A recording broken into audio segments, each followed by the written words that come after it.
حضرت سلیمان علیہ السلام کے زمانے میں ایک چرواہا جنگل میں بھیڑیں چرا رہا تھا۔ اچانک ایک بھیڑیا اس کے پاس آیا اور کہنے لگا، مجھے ایک بھیڑ دے دو۔ چرواہے نے حیرت سے جواب دیا، یہ بھیڑیں میری نہیں، حضرت سلیمان کی ملکیت ہیں، میں صرف ان کا نگہبان ہوں۔ بھیڑیے نے کہا، تو جا کر حضرت سلیمان سے اجازت لے آؤ، جب تک تم واپس نہیں آتے میں خود بھیڑوں کی حفاظت کروں گا۔ چرواہا روانہ ہو گیا۔ راستے میں اس نے 3 عجیب مناظر دیکھے۔ ایک گائے اپنی ہی بچی کا دودھ پی رہی تھی۔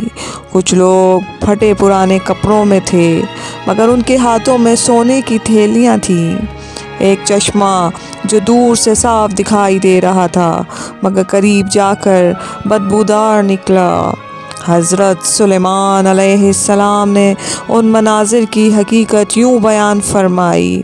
پہلا منظر آخری زمانے کی نشانی ہے، جب لوگ اپنے فائدے کے لیے اپنی اولاد کو بھی فتنوں میں ڈال دیں گے۔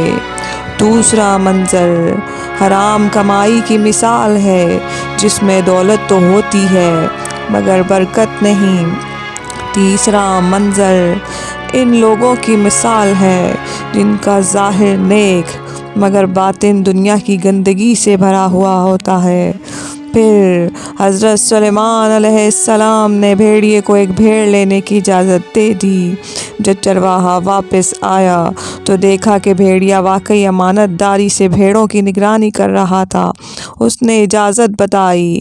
بھیڑیے نے بھیڑوں پر نظر ڈالی اور ایک کمزور بیمار سی بھیڑ کو منتخب کیا۔ چرواہے نے پوچھا، تم نے یہی بھیڑ کیوں چنی؟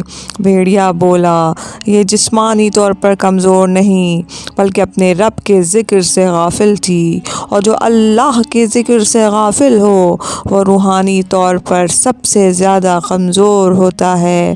اصل کمزوری جسم کی نہیں دل کی غفلت ہے۔ حرام مال ظاہر تو دولت سے دے سکتا ہے مگر برکت نہیں۔ نیکی صرف ظاہر کا نام نہیں، باطن کی پاکیزگی کا اصل معیار ہے، اور جو اللہ کے ذکر سے غافل ہو وہ آزمائشوں کا آسان شکار بن جاتا ہے۔